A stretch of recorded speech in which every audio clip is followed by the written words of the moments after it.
अस्सलामुअलैकुम। आज इस वीडियो में मैं आपके साथ शेयर करूंगी कि इस हब्स के मौसम में भी आप किस तरह से एयर कूलर को आसानी से इस्तेमाल कर सकते हैं और अपनी बिजली का जो बिल है ना उसमें कमी कर सकते हैं। जैसा कि बिजली बहुत महंगी है, इसलिए हमें इन छोटी छोटी टिप्स और ट्रिक्स को फॉलो करते हुए अपने कामों को करना चाहिए ताकि हमारा जो बिजली का बिल है उसमें कमी आ सके। और भी बहुत ही काम के हैक्स हैं जो मैं इस वीडियो में आपके साथ शेयर करूँगी, जो आपको बहुत इम्पॉर्टेंट भी लगेंगे, आपके लिए बहुत यूज़फुल भी होंगे। चलें स्टार्ट करते हैं अपनी वीडियो को। सबसे पहली ट्रिक है हमारी इस तरह की बैंगल से मुतालिक, कि जो हमारे पास फैंसी बैंगल्स होती हैं जिनके ऊपर कुछ इस तरह के नाग वगैरह लगे होते हैं, मोती वगैरह लगे होते हैं। जैसा कि गर्मी का सीज़न है और गर्मी भी शिद्दत पे है, अरूज पे है, और ये सब चीज़ें होती हैं प्लास्टिक की। और प्लास्टिक की जो चीज़ें होती हैं वो इस गर्मी के सीज़न में एक दूसरे के साथ चिपकना शुरू हो जाती हैं। और ये जो ट्रिक मैं आपके साथ शेयर कर रही हूँ, ये आप ना सिर्फ इस तरह की बैंगल्स के ऊपर बल्कि वो वाली बैंगल्स जो कि फैंसी वेलवेट जो जिनके ऊपर मटेरियल इस्तेमाल हुआ होता है उनके लिए भी अप्लाई कर सकते हैं। और करना क्या है जी, इस तरह की जो बैंगल्स हैं इनके ऊपर हम थोड़ा सा, जब भी हम इनको सेव करके रखना चाहें किसी भी जगह पे, तो हम इनके ऊपर थोड़ा सा जो टैल्कम पाउडर होता है उसको अप्लाई करेंगे। और टैल्कम पाउडर अप्लाई करने से क्या होगा कि ये जो चिपचिपाहट होती है इनकी, जो ये जो हमारी प्लास्टिक की जो चीज़ें इनके ऊपर लगी होती हैं उनकी वजह से हमारे हाथों पे चिपकना शुरू हो जाती है, या फिर कहीं पे भी रखें तो ये एक दूसरे के साथ चीज़ें जो चिपकना शुरू हो जाती हैं वो चिपचिपाहट इनकी ख़त्म हो जाएगी। और ये जो बैंगल्स है ना ये आपकी हमेशा फ़्रेश की फ़्रेश रहेंगी। बाज़ औक़ात तो ऐसा होता है कि गर्मी की शिद्दत की वजह से अगर हल्के मटेरियल के जो कोई मोती वगैरह या फिर जो भी इनके ऊपर मटेरियल लगा होता है वो मेल्ट होना शुरू हो जाता है, तो उस तरह की जो प्रॉब्लम है वो बिल्कुल आपको फेस नहीं करनी पड़ेगी। टिप नंबर 2 देख लेते हैं। टिप नंबर 2 भी बहुत ही अमेजिंग है, गर्मियों के हवाले से बहुत ही कमाल की है, आपको बहुत फ़ायदेमंद साबित होगी आपके लिए। करना क्या है जी, हमारे पास इस तरह की जो बॉटल्स होती हैं, बड़ी बड़ी बॉटल्स भी होती हैं, छोटी बॉटल्स भी होती हैं।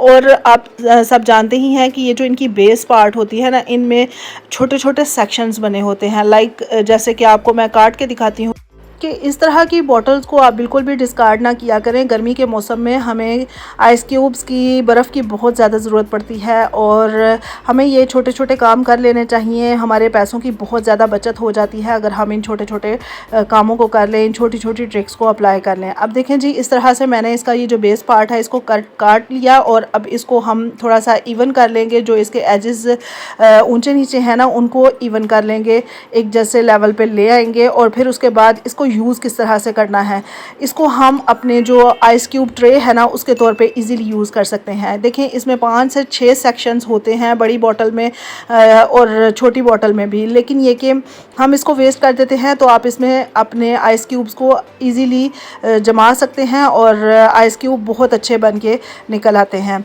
चलें जी, नेक्स्ट आइडिया देख लेते हैं। नेक्स्ट आइडिया भी बहुत ही अमेजिंग है। हमारे पास इस तरह के स्पंज होते हैं जो कि हम ज़्यादातर यही समझते हैं कि ये सिर्फ बर्तन वॉश करने के ही काम आते हैं, लेकिन आज मैं आपको एक डिफरेंट सा आइडिया आपके साथ शेयर करूंगी कि जो आपके बहुत काम आने वाला है। और इस स्पंज की हेल्प से हम अपने जो नेल पेंट है ना उसको रिमूव करेंगे। करना क्या है, ये छोटा सा एक मैंने ढक्कन ले लिया है और कोई भी आपके पास छोटा सा कंटेनर हो तो आप वो यूज़ कर लें, वो ज़्यादा बेस्ट है। मेरे पास इस वक्त कंटेनर नहीं था तो मैंने सोचा कि यही ठीक है। और अब इसको हम देखें इस तरह से इसके अंदर रख देंगे। ये जो हमारी ये जो ढक्कन है ना इसके अंदर रख देंगे।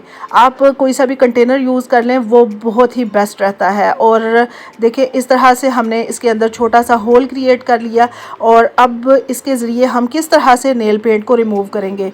नेल पेंट हम अप्लाई करते हैं और क्या करते हैं कि जी हमें बार बार नेल पेंट रिमूव करने के लिए हमें किसी स्पंज की या फिर ये कि कॉटन की ज़रूरत पड़ती है। थोड़ी थोड़ी देर बाद हमें जब हमने एक नाखून की नेल पॉलिश रिमूव करनी हो तो उसके लिए हम अलग से कॉटन के ऊपर नेल पेंट रिमूवर लगाते हैं, दूसरे नेल के लिए अलग से लगाते हैं।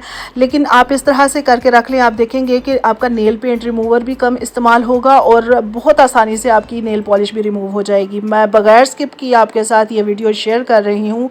आप देख सकते हैं कि मेरा एक ही दफ़ा में इसको थोड़ा सा ट्विस्ट किया अपने नेल को और अब आप देखें कि कितनी आसानी से हमारा जो नेल पेंट है ना वो रिमूव हो रहा है।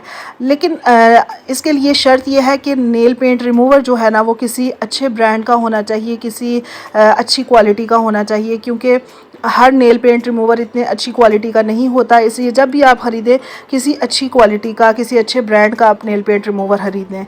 अच्छा जी, अब यहाँ पर मैं आपके साथ जो मेन आइडिया है हमारा कि इस गर्मी के सीज़न में जहाँ हर किसी के पास एसी वाली सहूलत अवेलेबल नहीं है, तो हम किस तरह से इस एयर कूलर के ज़रिए हम अपने घर की हब्स को कम कर सकते हैं, अपने कमरे की जो ठंडक है ना उसको बहाल कर सकते हैं, जहाँ पे हमें पैसे भी इतने ज़्यादा इन्वेस्ट ना करने पड़े, एसी वगैरह की भी हमें ज़रूरत ना पेश आए और हमारा जो बिजली का बिल है ना उसमें भी बचत हो जाए। तो उसके लिए छोटी छोटी ट्रिक्स मैं आपके साथ शेयर करूँगी जो आपको फॉलो करनी है, और अगर आप ये तमाम ट्रिक्स फॉलो कर लेंगे तो आप यकीन मानें कि आप मुझे दुआएं देंगे कि आपको किसी एयर कंडीशनर वगैरह की ज़रूरत नहीं पड़ेगी। ये एयर कूलर ही आपके लिए एसी का काम करेगा। सबसे पहली ट्रिक तो ये है कि हमें इसके अंदर जब भी पानी डालना है तो हमें ठंडा पानी जो है ना वो डालना है, चिल वाटर आप डाल लें। अगर इस तरह की सहूलत है कि आप इसमें बर्फ़ डाल सकते हैं तो बर्फ़ डाल लें।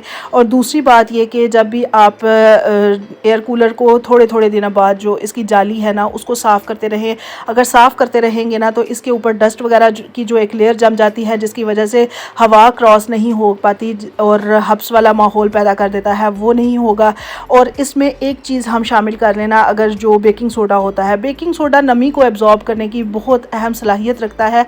तो इसमें आप जब भी कूलर चलाएं तो ये चीप रेट में ही मिल जाता है बेकिंग सोडा, वो एक पैक आप ला के रख लें। 1 से 2 चम्मच आप बेकिंग सोडा इसमें डाल दें और फिर उसके बाद आप इसको चलाएं तो आप देखेंगे कि एयर कूलर की वजह से बिल्कुल भी हब्स पैदा नहीं होगा।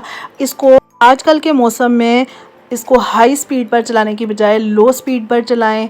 और उसके अलावा ये कि उस जगह पे एयर कूलर को रखें जहाँ पे हवा की क्रॉसिंग बहुत अच्छी हो, किसी विंडो के आगे या फिर ये कि किसी वेंटिलेशन एरिया में। तो आप मुझे दुआएं देंगे वो लोग जिनके पास एयर कंडीशनर की सहूलत मुयस्सर नहीं है, वो इस तरह से एयर कूलर को आसानी से इस हब्स वाले मौसम में इस्तेमाल कर सकते हैं। कौन सी ट्रिक आपको सबसे ज़्यादा अच्छी लगी मेरे साथ कमेंट सेक्शन में ज़रूर शेयर कीजिएगा। मुकम्मल वीडियो देखने का बहुत शुक्रिया। अपना ख्याल रखें। Thank you. अल्लाह हाफ़िज़।